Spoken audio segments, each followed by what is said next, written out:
Une image du déjà-vu et cela depuis la Deuxième République. Des élèves qui doivent se mettre en rang pour accueillir comme il se doit le président de la République. La plupart d'entre eux sont arrivés 2 heures avant même la venue des équipes de la présidence.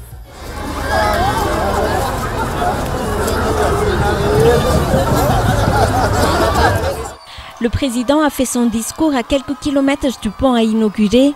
Il a d'ailleurs profité de l'occasion pour souligner que la couleur bleue convient parfaitement bien à sa Butsinamine.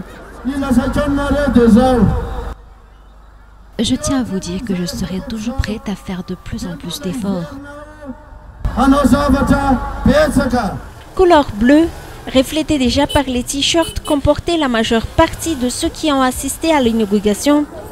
Certains ne se doutaient même pas de l'objectif de la distribution du t-shirt. Tous les Fouktan ont reçu des t-shirts. On nous a donné les t-shirts avant la cérémonie. Des faits qui reflètent que le HVM est déjà en pleine propagande. Il n'est nullement évident de faire face au candidat du HVM. C'est le président de la République lui-même qui mène la bataille tout en usant des moyens publics.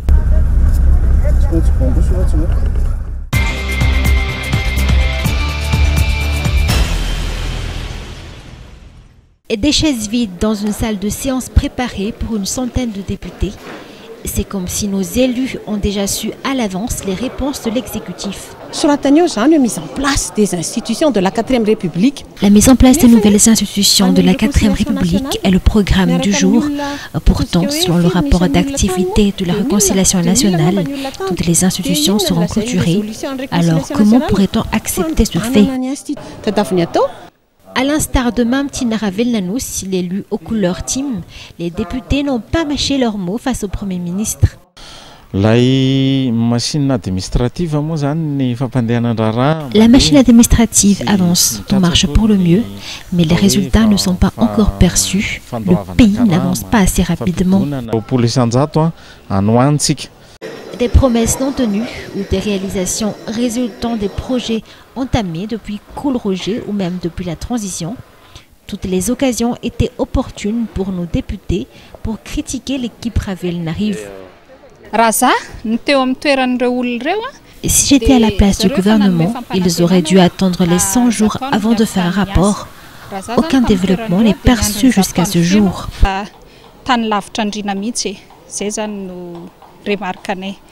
Une rencontre prévue par l'article 101 de la Constitution, une rencontre annuelle censée être une occasion pour les membres du gouvernement de présenter son rapport d'activité devant le Parlement.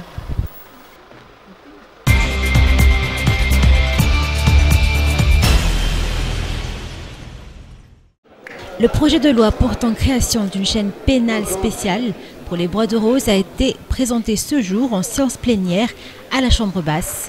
Tous les exploitants illicites seront sanctionnés par de lourdes sanctions, stipule le projet de loi.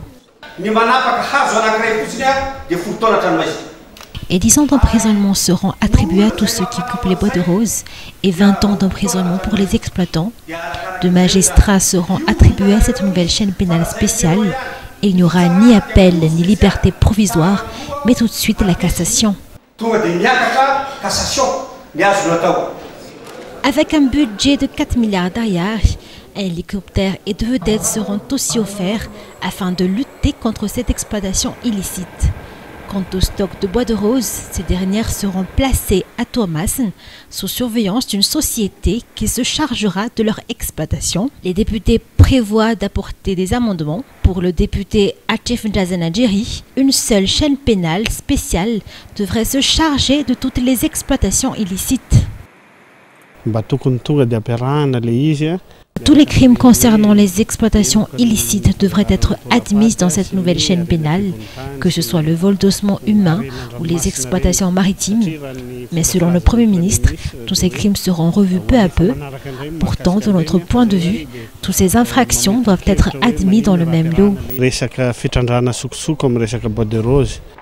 2 magistrats seront mis à la disposition de cette nouvelle chaîne pénale spéciale.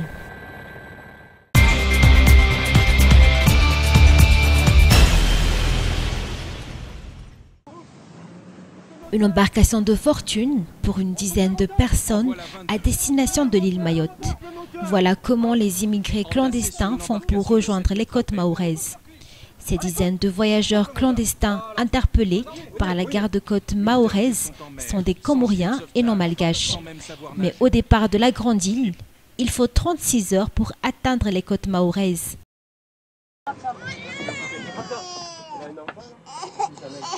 Ils sont chaque année une centaine de personnes à tenter de rejoindre le Mayotte par voie maritime.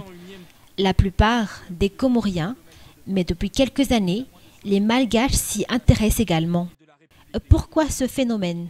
D'abord l'extrême pauvreté sur la grande île et surtout l'écart flagrant qui existe entre les Nousbéens.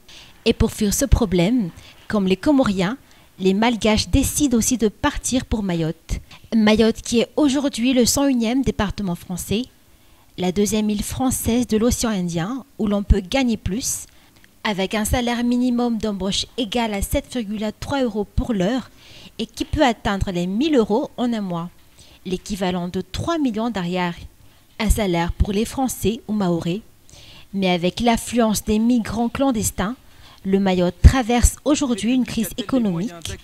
Le taux de chômage ne cesse d'augmenter, comme nous le montre ce graphe. Rejoindre le Mayotte serait ainsi un mauvais choix. Chaque année, le nombre d'immigrés clandestins atteignant les côtes mahoraises tourne autour de 60 000. Des clandestins, tous à la recherche d'emploi.